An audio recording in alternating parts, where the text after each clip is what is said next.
So, diving more into your work with Femme, Mm-hmm. I understand that there's an aspect of it where you incorporate African drumming. Mm-hmm. So, can you speak more about that and what positive benefits that has for brain health?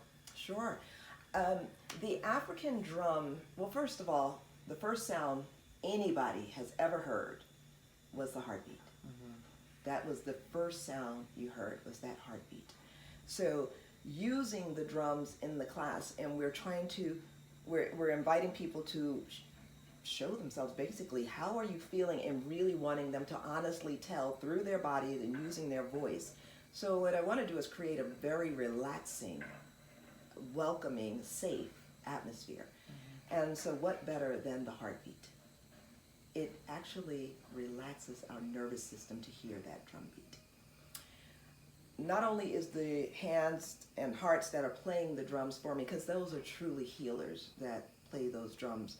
Uh, this isn't just somebody with a drum. This is somebody who understands mental health who is playing that drum. And what they're doing is they're creating a space for people to be more expressed.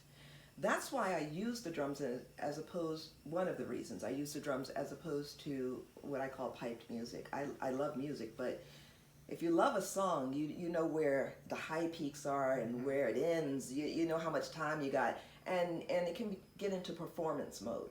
My work is about expression and um, just being honest where you are. The drummers can pull that out. They can create more space. They can actually build momentum and see where your body needs to go and wants to go. Places that your mind might say, okay, that's too much. Once that body starts getting into the rhythm, whatever the rhythm is, because I'm not teaching dance, I'm creating a space where people are emotionally expressed through movement, whatever that looks like. We're not judging it. It doesn't have to look like great dance. It doesn't, it needs to look like great expression.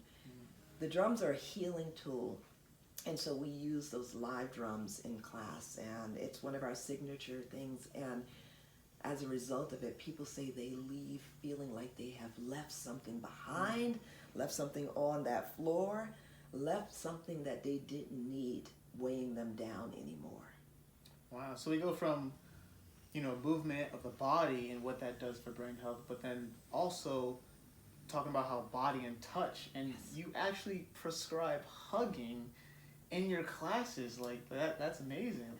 I do, and there's something really interesting about the hugs. First of all, it's an invitation. It's always an invitation because we're very aware that consent is important. Of course. It is imperative to have that. So what I first do is invite people to hug themselves, give themselves the kind of hug or touch that they may need in that moment. Whether that's a squeeze, whether that's just a gentle touch, whatever it is, give it to yourself. And once they've had an experience, some time to experience that for themselves, if they have it within them and would like to connect with another to do that, hugging is good medicine. But it's only if you want to. No one's being forced to hug anyone. But I do let them know that it is said that it takes 4 hugs a day to survive, 8 hugs a day to maintain, and 12 hugs a day for growth. Most of us are a little deficient on getting 12 hugs a day. And the brain doesn't know the difference between receiving the hug or imagining the hug. One can give it to themselves, they can imagine the hug they need, and they can give it to another in the class. So it really creates connection, and I love for the hug that someone is giving and receiving to convey that in this moment you are both seen and heard and that you deeply matter.